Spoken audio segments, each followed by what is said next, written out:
북한의 정치범 수용소에서 지금도 벌어지고 있는 참극은 정말 이루 말로 다 표현할 길이 없으며 직접 눈으로 보지 못한 사람은 탈북자들의 증언을 들어도 믿기 어려울 정도로 참으로 끔찍하기 이를 데 없습니다. 그중 하나가 수용소 내에서 공공연하게 벌어지고 있는 근친상간입니다. 북한 공산정부는 정치범의 가족은 아예 그 씨를 근절시킨다는 방침을 세우고 있어서 부모와 함께 정치범 수용소에 잡혀 들어가는 자녀들은 평생 나올 수 없고 그 안에서 결혼도 할 수 없습니다. 하지만 사람이라면 누구나 다 가지고 있는 성욕은 그처럼 극도로 자유가 제한되고 아무 희망도 없는 생활 속에서 오히려 더욱 강렬하게 일어나게 됩니다. 그런데 수용소에 갇힌 젊은이들에게 있어서 그것을 해소할 수 있는 유일한 길은 오직 근친상간밖에 없습니다. 그래서 북한 정치범 수용소의 죄수들은 오누이 가는 가족을 부러워한다고 합니다. 거기에서는 한 가족당 무조건 방 한 칸씩밖에 배당되지 않으니까 남매지간이 한 방에서 함께 자면서 성관계를 가질 수 있기 때문입니다. 물론 그 곁에는 부모도 멀쩡히 같이 누워있지만 그래도 어차피 자기 자녀들이 결혼할 길이 전혀 없다는 것을 잘 알고 있기 때문에 그냥 눈 감아 준다는 것입니다.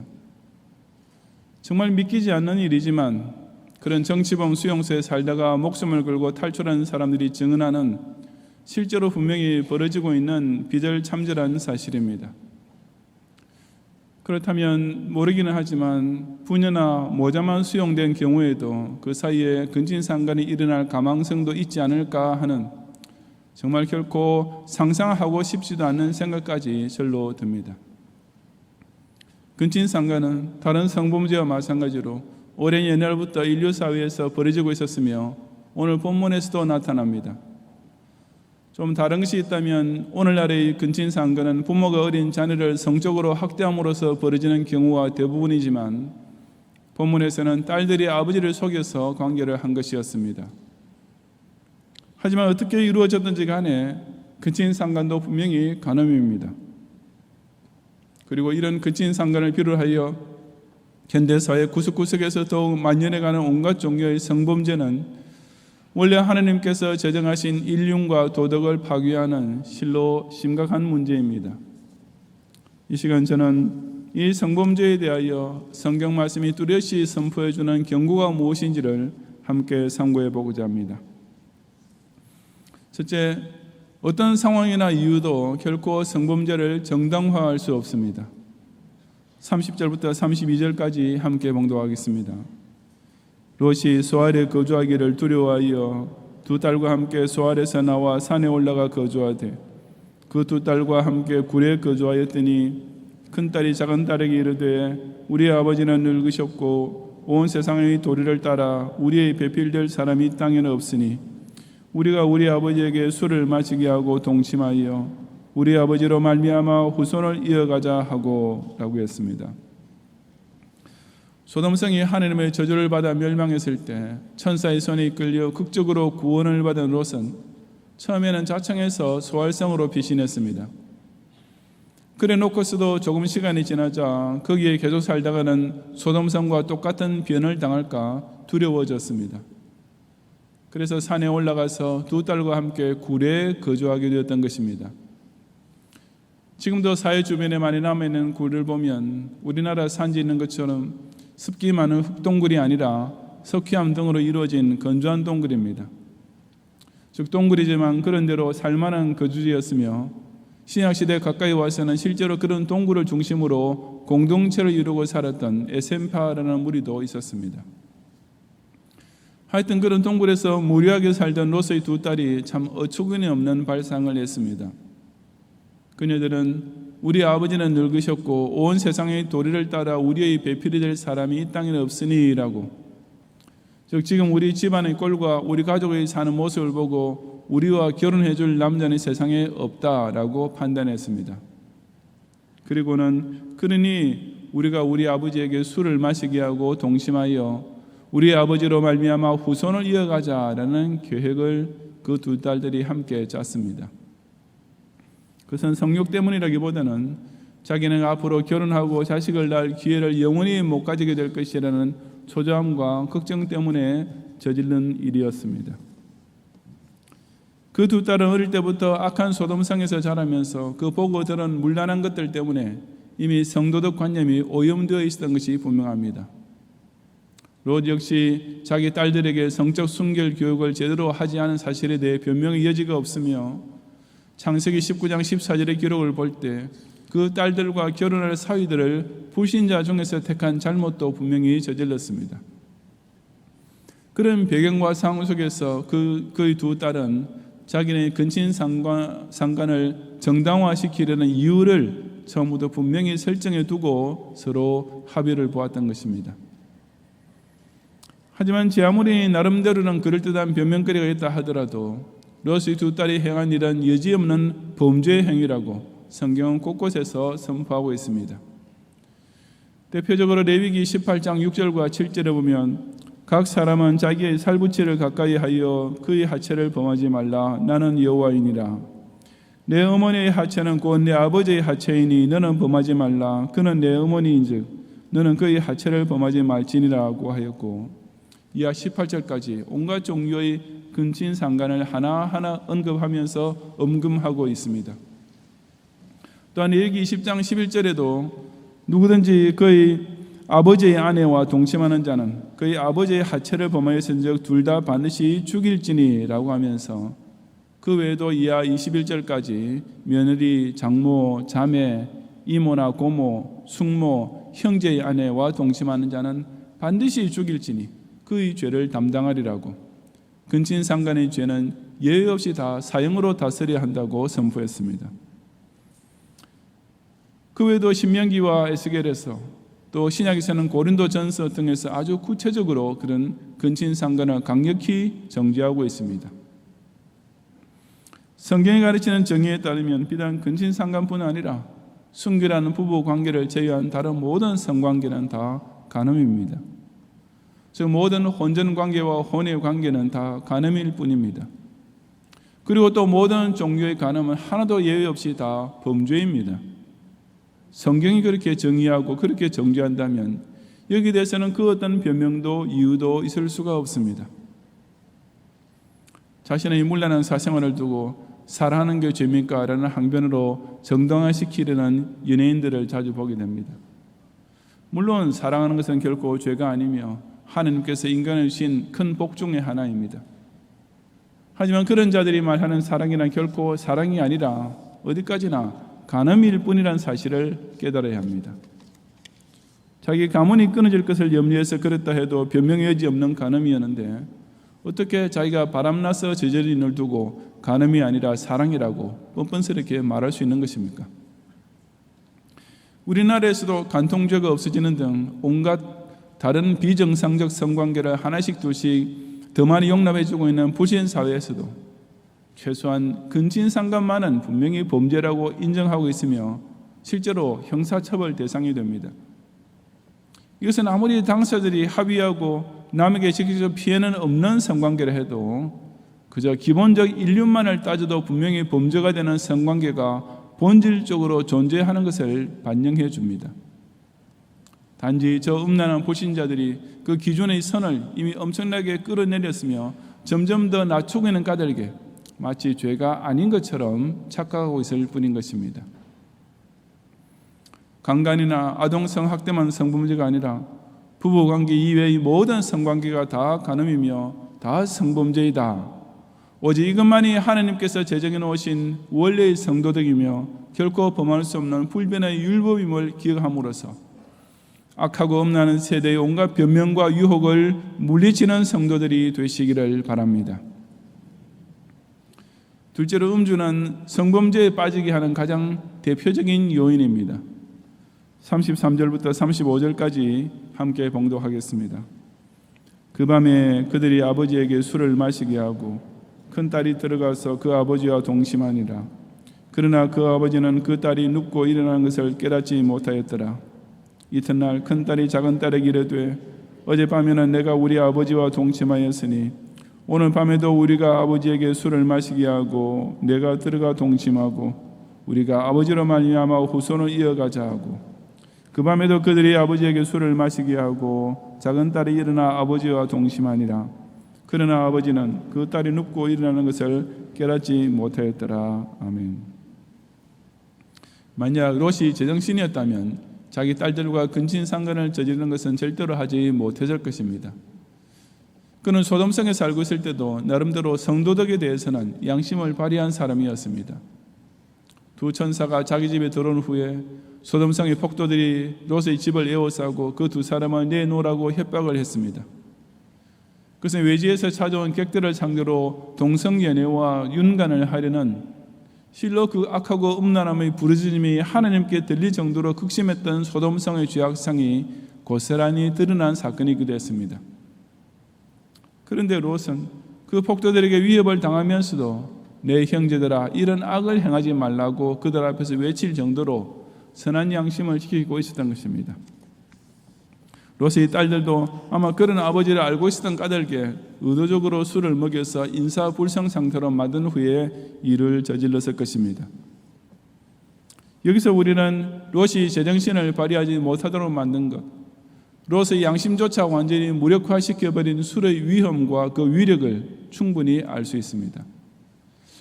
문제는 롯의 집안에 술이 저장되어 있다는 사실에서부터 시작됩니다. 동굴에서 사는 처지였음에도 불구하고 대취하도록 마실 만큼의 충분한 술이 그 집안에 있었던 것입니다. 소돔성에서 천사의 손에 끌려 다급하게 도망쳐 나온 몸이니 기껏해야 그저 주머니 속에 넣을 수 있는 돈이 전부였을 것이고 실제로 굴 속에 거주하는 쪼들리는 생활이었습니다. 그런데 그 아쉬운 생활비에서도 술 살 돈은 있었고 장만해둔 술은 있었던 것입니다. 게다가 롯은 딸들이 자기에게 술을 권해주는 것을 마다하지 않고 주는 대로 계속 마셨습니다. 아버지와 딸이 서로 대작하며 대취하도록 술 마시는 것이 그 집안에는 아무 문제가 되지 않았던 것이며 어쩌면 평소에도 자주 그랬을지 모릅니다. 하지만 결국 그 술이 롯으로 하여금 근친상간이라는 엄청난 죄를 저지르게 했던 것입니다. 소위 술과 섹스는 치명적인 결합관계에 있습니다. 가끔 뉴스에 나오는 것처럼 우리나라 대학교 신입생 환영이라는 것은 대부분 다 문자 그대로 술독에 빠지는 자리입니다. 미국의 대학교에서도 학생들이 1년 동안 맥주를 사 마시는 돈이 전 미국 대학교 모든 도서관의 1년 예산 금액보다 훨씬 웃돌고 있다는 통계까지 나와 있는 형편입니다. 그리고 바로 그 술 기운이 대학생 간의 온갖 혼전관계의 촉진제가 되고 있습니다. 대학가마다 술집들과 모텔들이 나란히 장사진을 치고 있는 이유가 무엇인지는 물어볼 필요도 없는 뻔한 것 아니겠습니까? 아무리 쌍방이 동의한 일이고 서로 약혼까지 한 사이라 해도 혼전관계는 변명이지 없는 간음일 따름입니다. 어렵게 키워서 대학교에 입학시켜 놓은 자녀가 대학생이 되자마자 공부하고는 담을 쌓아버리고 음주와 간음에 빠져버리는 이 무서운 올무를 신자 부모는 정말 정신 바짝 차리고 경계해야 합니다.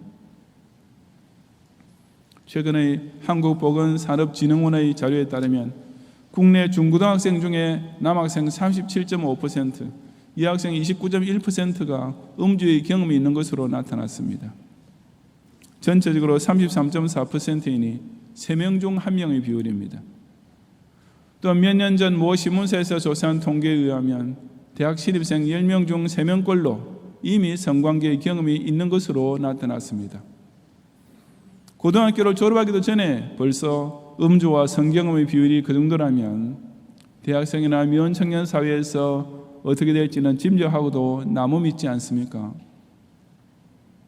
그뿐 아니라 잘 알고 사귀는 사람과 데이트하다가 갑자기 강간을 당하는 소위 데이트 강간도 빈번하게 발생하고 있습니다. 그리고 그때 사용되는 것이 바로 상대방의 술에 몰래 타는 강간용 최음제인데 이런 약들이 인터넷상에서 버젓이 거래되고 있는 실정입니다. 물론 이런 일은 비단 대학가뿐 아니라 성인 유흥업소에서 그리고 고등학생 사이에까지 이미 얼마나 퍼져나가고 있는지는 아무도 모를 일입니다. 술꾼들은 술이 왼수다라고 자기 입으로 말하면서도 계속 술을 마심으로써 죄를 스스로 불러들이고 있습니다. 술에 자신의 의식과 자제력을 다 빼앗기고 그 결과 절로 죄악에 자신의 몸을 내던지는 이 어리석고도 미련한 세대를 본받지 말고 오직 성령의 취함으로써 자신의 양심과 육체를 동시에 순결하게 지키는 성도들이 되시기를 바랍니다. 셋째로, 성범죄를 저지른 자들은 하나님과 영원히 원수가 되는 인종입니다. 36절 이하 38절까지 함께 봉독하겠습니다. 롯의 두 딸이 아버지로 말미암아 임신하고 큰 딸은 아들을 낳아 이름을 모압이라 하였으니 오늘날 모압의 조상이요, 작은 딸도 아들을 낳아 이름을 베남미라 하였으니 오늘날 암몬 자손의 조상이었더라. 아멘. 아버지와 근친상간을 하면서 롯의 딸들이 우리가 아버지로 말미암아 후손을 이어가자라고 했던 소원은 그대로 이루어졌습니다. 그렇게 낳은 아들들이 각각 모압과 암몬 족속의 조상이 되었던 것이며 그 롯의 후손은 오늘날까지도 이어져 내려오고 있습니다. 진짜 문제는 그 모압과 암몬이 이스라엘이라는 하나님의 선민과 영원한 원수가 되었다는 사실입니다. 시편 83편 3절부터 8절에 보면 그들이 주의 백성을 치려하여 간계를 꾀하며 주께서 숨기신 자를 치려고 서로 의논하여 말하기를 가서 그들을 멸하여 다시 나라가 되지 못하게 하여 이스라엘의 이름으로 다시는 기억되지 못하게 하자 하나이다. 그들이 한마음으로 의논하고 주를 대적하여 서로 동맹하니 곧 에돔의 장막과 이스마엘림과 모압과 암몬과 아수르도 그들과 연합하여 롯 자손의 도움이 되었나이다라고 그 영원한 대적 관계를 선포하고 있습니다. 이 롯의 후손들은 이 시편에 기록된 후대에 와서도 여전히 이스라엘 백성을 향해 그들을 멸하여 다시 나라가 되지 못하게 하자, 이스라엘이라는 이름조차 역사에서 기억되지 못하게 만들자라고 저기를 불태우고 있었던 것입니다. 물론 지금도 그 롯 자손은 주의 백성인 성도를 치려하여 간계를 꾀하며 저희끼리 서로 의논하여 연합전선을 펼치고 있습니다. 그리고 성경은 롯 자손의 그런 동맹은 곧 주를 대적하는 적대 행위라고 분명히 단언하고 있습니다. 즉 불신자들이 신자들을 치려하고 불신사회가 교회를 멸하여 나라가 되지 못하게 하려는 모든 적대 행위는 곧 하나님께 덤벼드는 반역 그 자체입니다. 우리는 이처럼 서로 완전히 다른 두 후손이 그때부터 오늘까지 나누어져 있음을 인식해야 합니다. 신앙의 자손과 불신앙의 자손은 영적으로뿐 아니라 이처럼 육신적으로도 완전히 차이가 나는 혈통을 형성하고 있습니다. 전자는 육체의 순기를 지키는 인종이며 후자는 육체를 죄악의 도구로 삼고 있는 인종입니다.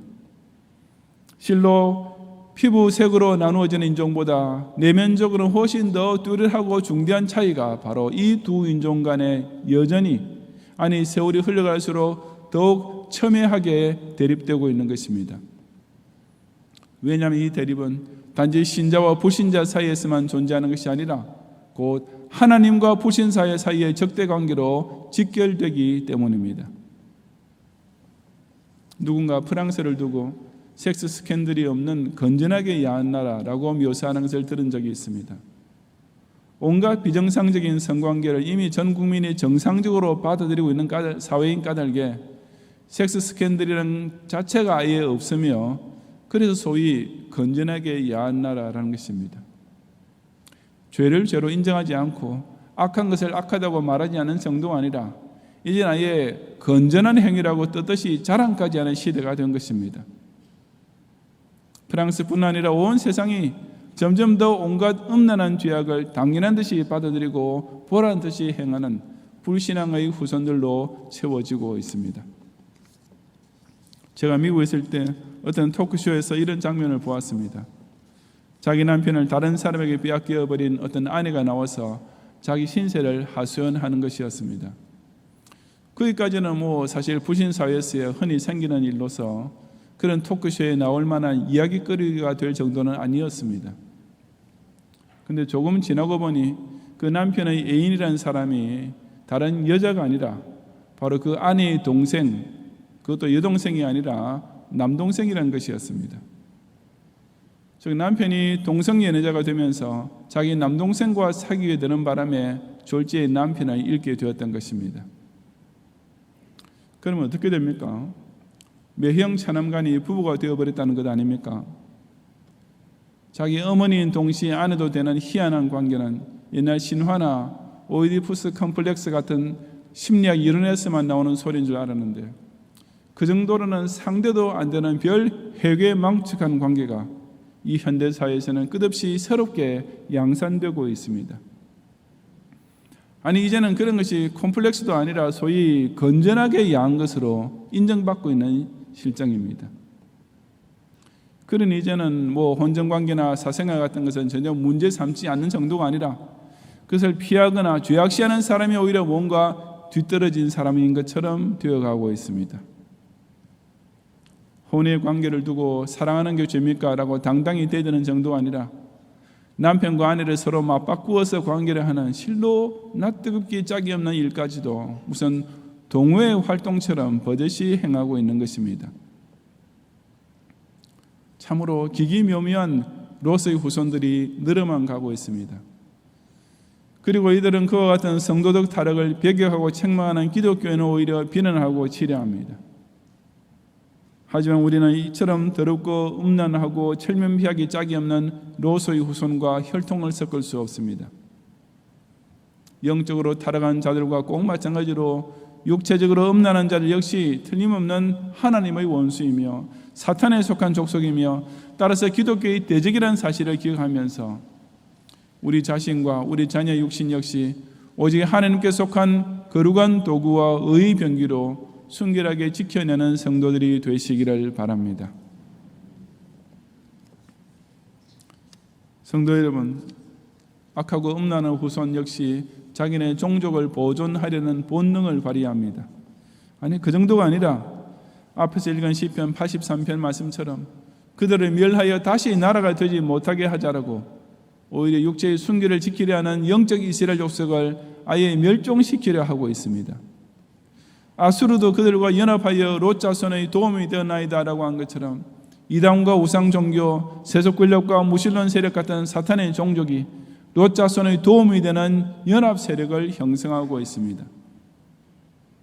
즉 성도적의 타락과 성범죄 행위는 사탄의 세력을 더더욱 확장시키는 일에 주도적 역할을 하면서 동시에 순결한 선민의 족속을 위협하고 있는 것입니다.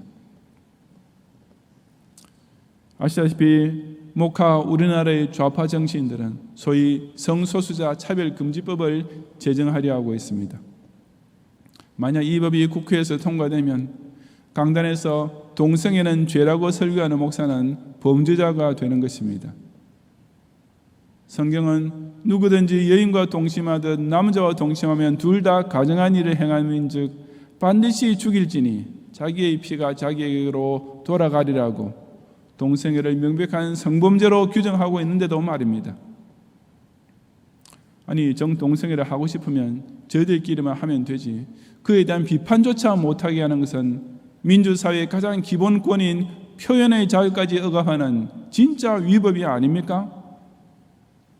실제로 유럽에서는 동성애를 정죄했다는 이유로 고발당했던 목사가 결국 대법원까지 가서 그것은 표현의 자유에 속한다라는 이유로 무죄 판결을 받은 사례도 있습니다.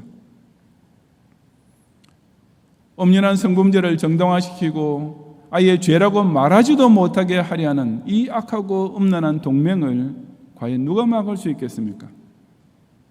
오직 영적 이스라엘 후손만 할 수 있으며 또 반드시 해야만 합니다. 하나님께서 아브라함과 사라 사이에서 시작되게 하신 후손, 이삭과 리베가를 통해 이어가게 하신 후손, 구약의 이스라엘과 신약의 교회를 통해 오늘도 자자손손 경건한 후손을 낳아 이어가게 하신 우리 기독 신자만이 이 혼탁한 롯 자손과 확실히 구별되는 순결한 이스라엘 자손을 지켜낼 수 있는 것입니다. 롯 자손은 영적으로뿐 아니라 의학적으로만 보더라도 온갖 성병과 유전적 질환을 인간사회에 만연시키는 것을 잘 아시지 않습니까? 하나님께서 완전하게 만드신 소중한 육체를 아예 근본적으로 자자손손에 영향을 끼치도록 망치고 있는 것입니다. 그러니 그런 암몬과 모압의 자손과는 전혀 다르게 순수한 혈통을 이어가는 이스라엘 자손은 더욱 소중하지 않겠습니까? 롯으로 말미암은 후손들과 롯 자손의 도움이 되는 연합 세력이 감히 하나님을 대적하여 교회와 기독 신자를 멸하려 하는 이때에 순결한 이스라엘의 혈통을 끝까지 사수하면서 자신의 몸을 거룩하고 깨끗하게 주님께 헌신하는 성도들이 되시기를 주의 이름으로 축원합니다.